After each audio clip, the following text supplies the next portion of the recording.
Thank you, Ben, and good afternoon, everyone. I'll just start with a few acknowledgements to all of the executives of the Farm Writers. Congratulations on meeting this milestone birthday, and particularly under the stewardship of Ben. Can I also pay tribute to all the life members as well, and congratulate them for their service over the years. To my Director General of the Department of Primary Industries, Scott Hanson, to Senator Leinhelm, well, welcome to the oldest parliament in the country, and where real things happen. And to all of those representatives of industry bodies, obviously to all of our corporates, but just as and probably more importantly to all of those involved in the rural media, thank you for coming along here this afternoon. Can I firstly say happy birthday? 50 years is a great result. The organisation has morphed, I guess, over those 50 years into what it is today. But to have lasted 50 years, particularly in the changes of how the media has changed over that 50 years, I think is a testament to the importance of the organisation, but also to the people that are involved. So congratulations, and I think we get a chance to sing happy birthday probably a bit later on. Can I also say that I'm very proud, when I was reading through some of the history, that over the 50 years the Department of Primary Industries has been a member of the organisation for 44 of those years. Now, it might not have been called the Department of Primary Industries, it was probably called the Department of Agriculture and all the other names that we've gone on and had over the years. But just as importantly, 42 of those 50 years, the person that has had the pleasure of having my position, the Minister responsible for Primary Industries or for Agriculture, has been the patron. And this is, I think, the fourth time that I've spoken in some format at a Farm Writers function, and I'm very honoured to be able to speak here today. Others are going to talk more about the history of the organisation and the role that it's played in their industry or their career. One of the tasks that I was given was to briefly talk about the role that the media plays in my job. I thought that was a G up at the start. And I don't want to be seen to be giving the media any advice on how they should be doing their job, and certainly not wanting to ask for any favours. But it was a good opportunity for me to reflect about the role that particularly the rural media plays with not just the position of the Minister of Primary Industries, but also me personally as a Member of Parliament and someone that has come from the industry to then be in a position now to help shape the future of the sector.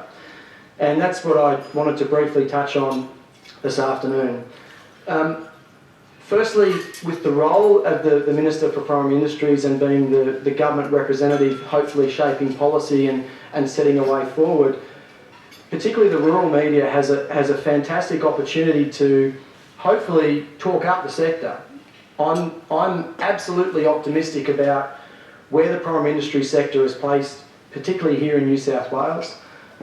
We've only got to have a look at some of the seasonal conditions that are happening at the moment, and I know they're not perfect in all parts of the state. We have to look at some of the prices in some of the commodities, but also some of the opportunities that are on our doorstep and some of the advantages that we have.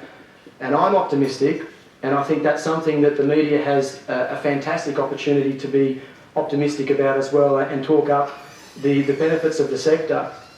But just as importantly, my job is quite technical in some aspects, and some of the policy reform that I'm doing is quite specific to certain parts of the primary industry sector, and in some cases it's very geographic specific. And we need to rely upon the media full of people that are from the industry that can talk to the people that will be at the receiving end of some of those policy settings, to be able to interpret sometimes what my other colleagues can't interpret, or certainly what some of the metro media can't interpret. And that's, I think, a very key advantage and something that we shouldn't take for granted that the people in this room are able to do. When we're talking about changes to biodiversity legislation here in New South Wales, some of the settings within that are quite technical, but more importantly, some of the myths and the benefits are things that some of the metro media, but also some of my colleagues may be misinformed about.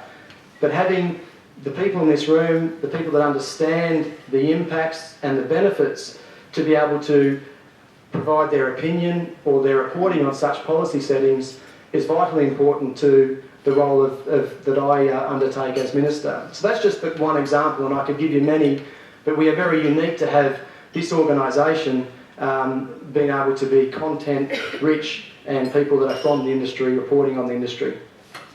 The other thing that is a huge benefit to most of our rural communities is at times of need and times of information, they can turn to the media that are represented right throughout our regional communities. And I can pick no better times than things like biosecurity outbreaks or situations like floods, where sometimes the poor communication,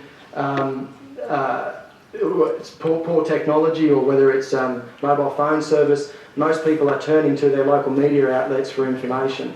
And as a minister, again, we rely upon those networks to be able to get the information out, whether it's through avian or equine influenza, whether it's through things like, unfortunately, we've seen a pop-up of the Russian wheat aphid in the last few days, helping get that information out to those that need to be keeping their eyes out and to be vigilant, giving advice, giving information of where people need to turn to, is something that we rely upon the media, and that's certainly a vital aspect of the position and the department and that relationship with the media. The other thing is also just being that conduit for general messages, and that's important when we look at things like drought and where people need to turn to for assistance, or just generally getting information about commodity prices out there, or seasonal outlook, so that people can make clear and informed decisions about their input costs and their production cycles. And that's something, again, that the people in this room and the rural media in particular play a huge role in. We are talking to an industry that relies upon information to make key decisions and input decisions, and they get a lot of that information from the collation of data, the interpretation of that data, and the reporting of that data by a lot of the people in this room. So that's just very briefly about what the role and the relationship with the media can play there. But I guess I thought I would just briefly finish on the position that the media has for me as a Member of Parliament, I guess almost setting aside the role as the Minister. I absolutely see the media as the two-way street, and it's something that my greatest fear, having not had any dirt under my fingernails for some time now. These hands are so soft. They are because I'm not doing any hard work. I haven't filled in a BAS for my business for many years. I haven't had to chase up after a cheque. My wage gets put into my bank account every month now. I haven't had to go and chase after work. I haven't had to worry about some of the other things that are happening in other people's lives.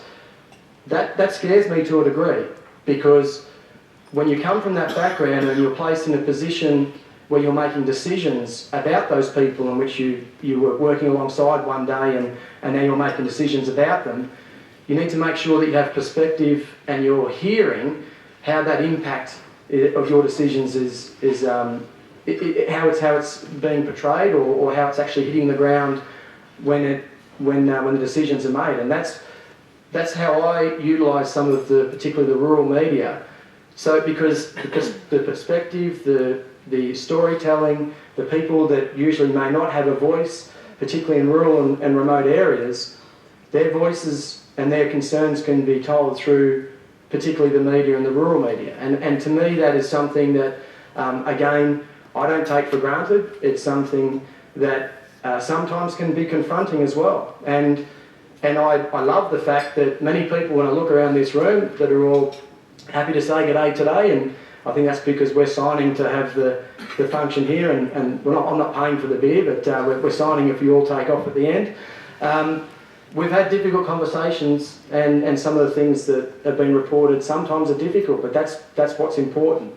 The fact that we can see how those decisions are being interpreted or being felt out there, and having that perspective that maybe I don't get to experience personally now because I'm not working in my own business or in the sector. And sometimes David might even agree with me. Sometimes you can be in a bubble in Parliament, locked down for 3 or 4 days, or on planes here and there, and your life seems like speed dating sometimes. You don't ever get the chance to have an hour conversation with someone. It's usually 5 minutes, say good day and move on to the next one.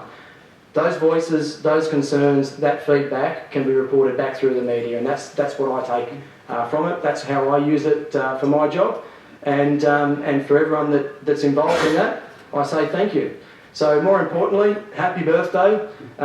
Very proud to be part of the organisation. Looking forward to hearing the rest of the speakers, and thanks for coming.